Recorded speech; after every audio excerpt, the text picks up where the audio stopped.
اخواتي وحبايبي طلاب الثانويه العامه، السلام عليكم ورحمه الله وبركاته. مبدئيا كده انا جاي النهارده عشان اقول لك الخطه اللي انت هتمشي عليها واللي هتلتزم بيها باذن الله الفتره دي. مش بس كده، هقول لك كمان في اخر الفيديو على 7 نصايح هيفرقوا معاك فرق السما والارض. بس قبل بقى ما نتوكل على الله ونخش في الفيديو بتاع النهارده، انا عايز منك حاجه وانا هعمل حاجه. انت اشترك في القناه عشان تشوف الفيديوهات الجايه، وانا هشرب بق نسكافيه قبل ما تخلص.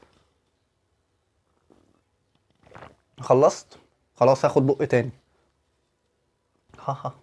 النسكافيه ده ما نقدرش نعيش من غيره، لازم اشرب منه 2 في اليوم. اهو لو جبت النسكافيه ده وما طلعش بالشوكولاته ممكن اتضايق طول اليوم. والله زي ما بقول لك كده لازم اجيبه بالشوكولاته. المهم خلينا نخش في المفيد. بص يا سيدي، الفترة دي من الثانوية العامة مش مهم فيها تذاكر 20 ساعة في اليوم، المهم تذاكر صح، الفكرة في الكيف مش الكم. فانت هتعمل ايه دلوقتي؟ هتجيب ورقة وقلم وتكتب ورايا الخطة اللي هقولك عليها دلوقتي. انا عملت لك خطة امبارح، خطة مذاكرة من الساعة 5 الفجر لحد الساعة 10 بالليل، وطبعا في راحة، يعني انا راعيت فترات الراحة، فترات الترفيه بتاعتك والكلام ده كله. اكتبها وجربها يومين 3 ايام، مش هتخسر حاجة، وانا هو انت هتشقلب مستواك حرفيا، هتشقلبك حرفيا. يلا جيب ورقة وقلم واكتب ورايا. هتصحى قبل الفجر تاكل لقمه خفيفه، وبعد كده تصلي الفجر، وبعد كده هتبدا مذاكره من الساعه 5 لحد الساعه 9. بص، من الساعه 5 للساعه 9 الصبح هتراجع ماده اساسيه، هتفتح الدرس، هتبص عليه، هتفهمه، هتفتكر المعلومات، بعدها تخش تحل عليه. يبقى من الساعه 5 للساعه 9 هتحدد درس تراجع عليه، بعد كده هتخش تحل عليه. من الساعه 9 بقى لحد الساعه 11 شايف الدرس اللي انت راجعته ده، سواء درس او درسين عادي جدا على حسب قدراتك.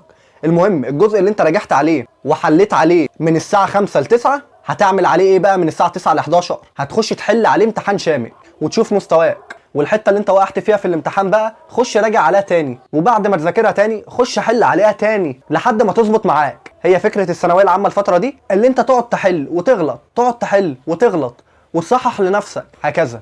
طيب من الساعة 11 بقى للساعة 2، من الساعة 11 للساعة 2 هتعمل ايه؟ هتختار مادة عندك فيها تراكمات ياما، وتقعد تلم كل المتراكم عليك من الساعة 11 للساعة 2 كل يوم. وراهنك اهو اللي انت اكيد هتلم كل المتراكم عليك في المادة دي، وهتخش الامتحان تقفلها. طالما ثبت لها ميعاد ثابت من الساعة 11 للساعة 2 كل يوم هتظبط معاك بإذن الله. من الساعة 2 بقى للساعة 4 العصر دول بتوعك، هتاخد فيهم راحة، تاكل بقى، تنزل تتمشى شوية، تشتري حاجات هكذا. من الساعة 4 بقى لحد الساعة 6، من 4 ل 6 المغرب هتعمل ايه؟ شفت اللي انت عملته من الساعة 5 للساعة 9 الصبح؟ هتعمله هو بالظبط، بس في مادة تانية. وصلت الفكرة؟ في مادة تانية. يبقى انت كده بتعمل ايه في الجدول اللي انا عملته لك كل يوم؟ لغاية دلوقتي بتذاكر مادتين وتلم المتراكم عليك كله في مادة. يبقى انت شغال على 3 مواد لغاية دلوقتي وواخد راحة ساعتين. كمل بقى معايا الجدول.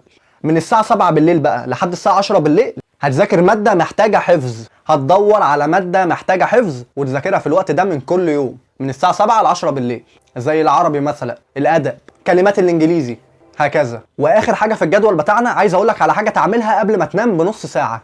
قبل ما تنام بإيه؟ بنص ساعة. الحاجات اللي انت عديتها النهاردة وما عرفتش تحفظها سجلها في ريكورد صوتي واسمعه قبل ما تنام بنص ساعة، هيفرق معاك جدا، هيشغل دماغك تاني يوم، هيخليك تنام كده وتصحى تاني يوم. اول ما تصحى هتفتكر المعلومات اللي انت سمعتها امبارح قبل ما تنام، اللي كنت مسجلها بصوتك، اللي انت قعدت تهاتي فيها طول اليوم وما حفظتهاش، ما عرفتش تذاكرها. جرب التركايه دي وهتدعي لي. واهم حاجه اللي انت تتاكد ان انت بتقسم يومك صح بين فهم وحفظ ومراجعه اخطاء، فهم وحفظ ومراجعه اخطاء.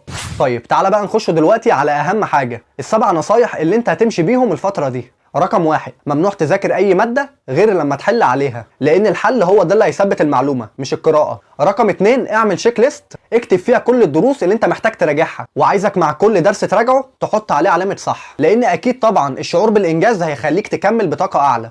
رقم 3، انا عايزك تنام كويس. النوم من 6 ل 8 ساعات كل يوم بيخلي تركيزك 3 اضعاف التركيز الطبيعي. صدقني تركيزك هيبقى في السماء، لان لو انت نمت اقل من 6 ساعات في اليوم مش هتعرف تثبت المعلومة، حتى بص مهما تذاكر فيها برضه مش هتثبت، فتأكد ان انت بتنام كويس. رقم 4، خليك خفيف في اكلك. الوجبات البسيطة والصحية هتساعد عقلك ان هو يركز ومعدتك ما تتعبش، فخلي بالك من اكلك الفترة دي. اكلك هيفرق معاك في المذاكرة. رقم 5، انا عايزك كل اسبوع تعمل امتحان شامل لنفسك، كأنه امتحان حقيقي، كأنك في امتحان آخر السنة بالظبط. الموضوع ده هيساعدك وهيفرق معاك حرفيا. وخلي بالك التركاية هنا اللي انت تغلط كتير، مش مهم تغلط، اغلط كتير براحتك، المهم تصلح كل غلطه وتحللها وتعرف فكرتها، عشان لما تجيلك اخر السنه الفكره بتاعتها تكون حاضره وتاخد الدرجه بتاعتها. رقم 6، الخوف طبيعي والقلق طبيعي، بس الاستسلام مرفوض.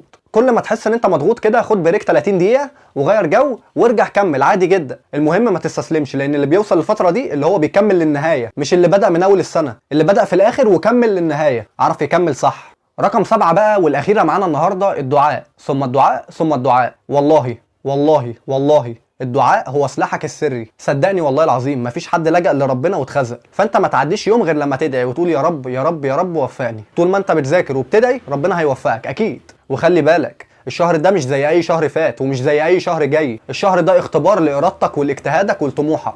لو انت مستعد تضحي دلوقتي هتعيش طول عمرك فخور بنفسك، لكن بقى لو سبت الدنيا تسرقك دلوقتي هتعيش طول عمرك ندمان. فانت قدامك فرصه لازم تشد حيلك فيها وتلتزم بالخطه اللي قلت لك عليها. جربها انت، اكتبها في ورقه وقلم كده ونفذها صح، هتلاقي مستواك بقى بيرفكت. وبكده بقى نكون وصلنا لنهايه الفيديو بتاع النهارده. وقبل ما اقفل الفيديو عايز اقول لك ان الله لا يضيع اجر من احسن عملا. اسعى وادعي وهتاكل الشهد. باكد عليك تاني اشترك في القناه عشان توصلك الفيديوهات الجايه. بحبكم في الله والسلام عليكم ورحمه الله وبركاته.